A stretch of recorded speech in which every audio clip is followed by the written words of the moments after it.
고린도전서 12장 2절 3절 보겠습니다. 너희도 알거니와 너희가 이방인으로 있을 때에 말 못하는 우상에게로 끄는 그대로 끌려갔느니라. 그러므로 내가 너에게 알리노니 하나님의 영으로 말하는 자는 누구든지 예수를 저주할 자라 하지 아니하고 또 성령으로 아니하고는 누구든지 예수를 주시라 할 수 없느니라. 기도하겠습니다. 하나님, 오늘은 성령 하나님의 인도하심에 대하여 조금 더 살펴보려고 합니다. 지혜 주시고 이해시켜 주시고 꼭 필요한 부분들이 짚어질 수 있도록 인도하여 주시옵소서. 우리 주 예수 그리스도의 이름으로 기도합니다. 아멘. 지난 시간에 우리는 성령 하나님의 이름에 대하여 살펴보므로 성령 하나님이 구약과 신약에서 모두 사역하셨다는 것을 알게 되었습니다. 특히 창세기 1장 2절 서두부터 하나님의 영으로 창조의 일을 하셨다는 것도 알게 되었습니다. 성령 하나님의 이름의 독특한 면은 성부 하나님이나 성자 하나님의 이름과 달리 성령 하나님의 이름은 모두 삼위 하나님의 인격과 사역을 나타낸다는 것입니다. 구약에서 여호와의 일을 할 때는 여호와의 영, 신약에서 예수 그리스도로부터 보냄받음으로 예수의 영, 그리스도의 영, 아들의 영, 이런 식으로 사역의 특성이 성령 하나님의 수식어구를 통해 명시된다는 것입니다.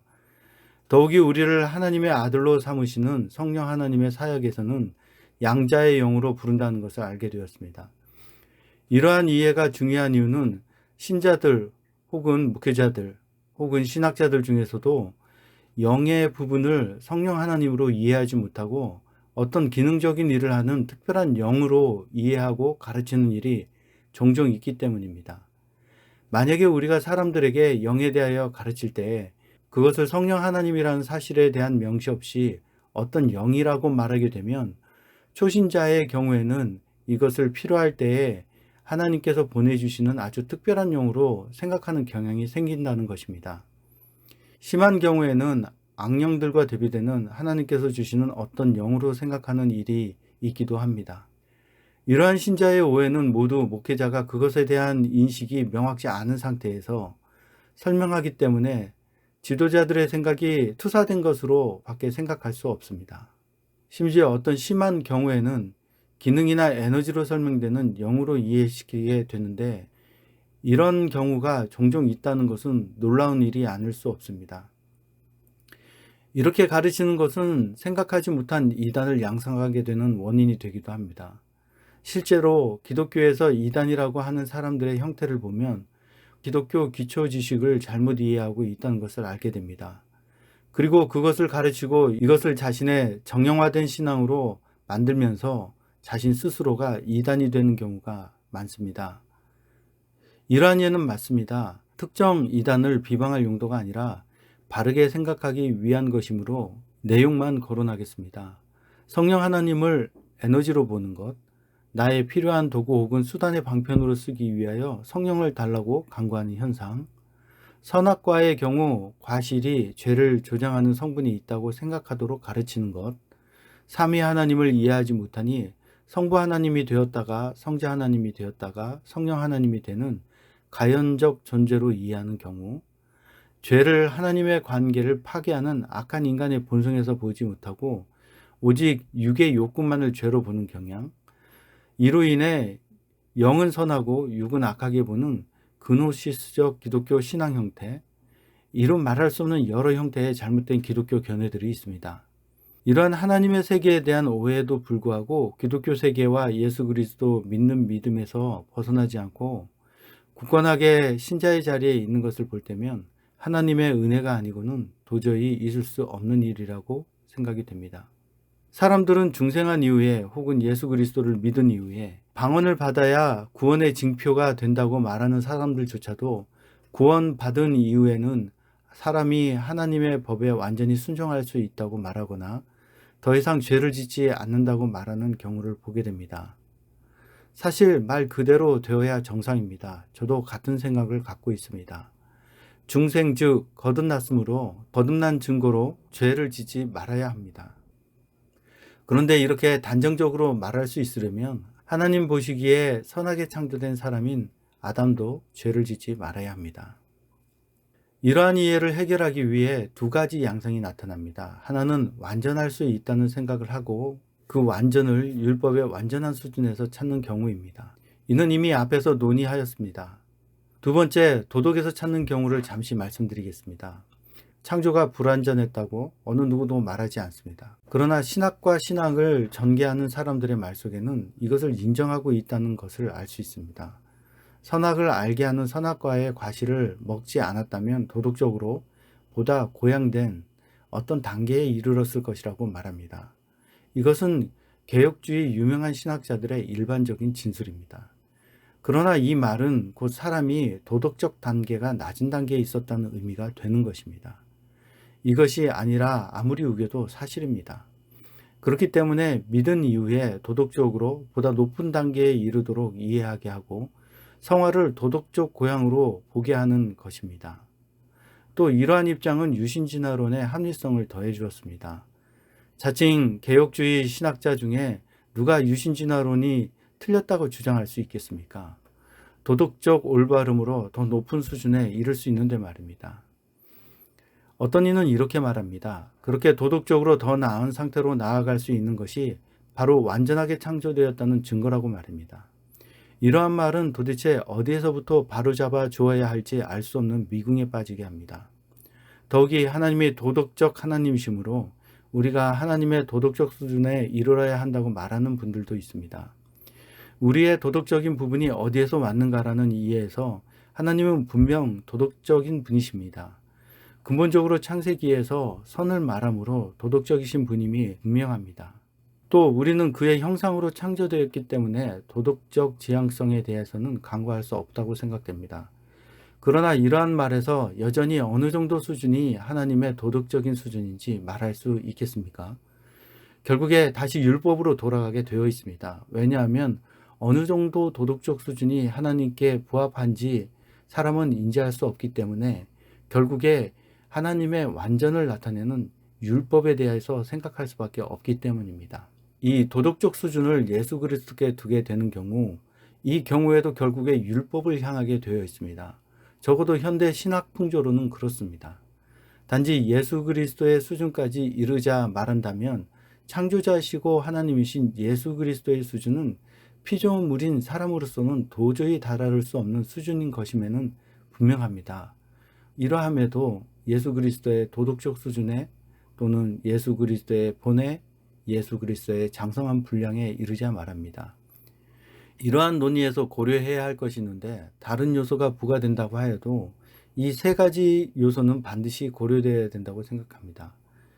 첫째 요소로 사람은 독립적인 인격체로 창조되어 하나님과 형상에 두드러진 주체적 자기 결정력이 있다는 것입니다. 둘째 요소는 창조의 당시에 사람에게 성령 하나님이 내주하셨다는 것입니다. 마지막 요소는 사람의 타락이 단순히 죄가 있다 수준이 아니라 본성이 타락함으로 의지와 감정과 욕망이 다 죄를 향하도록 되어 있다는 것입니다. 즉 하나님의 반대되는 쪽으로 행할 때 만족하도록 스스로 결정한다는 것입니다. 이러한 이해가 있을 때에만 우리는 중생 혹은 거듭난 우리의 상태에 대하여 바르게 이해할 수 있다고 판단됩니다. 더욱이 중생이 되었다고 하여도 우리는 사람, 즉 우리 스스로가 피조물의 한계를 벗어날 수 없음을 바르게 이해하고 우리의 시작점을 찾아야 합니다. 하나님께서 사람을 하나님의 형상으로 창조하시고 격이 없이 하나님과 방불한 인격적인 존재로 대해주신다고 하여도 창조주와 사람 사이에는 넘을 수 없는 현격한 격의 차이가 있다는 것을 항상 생각해야 하는 것입니다. 자, 그럼 성령 하나님이 내주하신다는 것은 사람의 어떤 상태를 말하는 것일까요? 그리고 성령 하나님이 내주하시기 전에 우리의 상태는 어떤 상태일까요? 2절을 읽어보겠습니다. 너희도 알거니와 너희가 이방인으로 있을 때에 말 못하는 우상에게로 끄는 그대로 끌려갔느니라. 여기에서 주어와 수로부에 해당하는 것은 너희가와 끌려갔다입니다. 다시 수식구를 연결해서 살펴보면 너희가 이방인이었을 때 끄는 대로 끌려갔다. 이렇게 말합니다. 이렇게 보면 우리는 말할 것입니다. 우리는 자유의지가 있어서 우리의 원하는 대로 할 수 있지. 그렇게 끌려다니지 않는다고 말할 분들이 많을 것입니다. 사실 우리는 늘 선택하며 살았고 때로 바르고 올곧게, 때로는 나에게 유리하게 혹은 상황이 개선되도록 보다 나은 방향으로 항상 결정하며 살아왔습니다. 우리의 자유의지로 말입니다. 저도 공감하고 같은 방식으로 인식하고 이해하게 됩니다. 그러나 저는 저의 소견보다 성경의 말씀이 참이라고 생각합니다. 성경의 진술대로라면 우리의 모든 자유의지에 의한 결정들, 다시 말해 우리는 우리에게 있는 거의 무한에 가까운 자유의지로 살아왔습니다만 우리의 모든 선택지들이 끌려다니는 상태였던 것입니다. 이러한 의미에서 바르게 공부한 기독교인들은 자유의지가 있는지에 대하여 회의적인 것입니다. 선택하고 자유를 누리며 살았다고 생각하지만 그 방향이 끌려다닌 상태 그 이상의 것이 아니었기 때문입니다. 아무리 철학적으로 사고하여 사회 구조적으로 사람이 자유를 갈구하게 사고하고 제도를 만들어도 결국의 선택지는 어떤 악한 존재에게 끌려다닌 상태인 것입니다. 너무 급작스럽게 결론에 돌출하는 것 같아 이제 문장에 있는 우상에 대해서 잠시 살펴보겠습니다. 본질적으로 하나님 외에 섬기는 다른 신들이 우상이 됩니다. 외형적으로 우상의 본질은 존재하지 않는 것을 형성한 것입니다. 그리고 그것을 하나님을 대체하는 존재로 사람 스스로 만드는 것입니다. 이것은 하나님과 대척점에 서게 됩니다. 단순히 악마로 직결되지는 않습니다. 악마로 직결함으로 하나님과 마치 쌍벽을 이루는 존재로 인식하도록 만드는데 사실 악마는 사람이 추구만 안 한다면 별 볼 일이 없는 존재입니다. 적어도 주 예수 그리스도를 믿는 신자들에게는 말입니다. 그렇다면 우상의 본질은 사람의 본성으로부터 나왔다고 보는 것이 맞는 것입니다.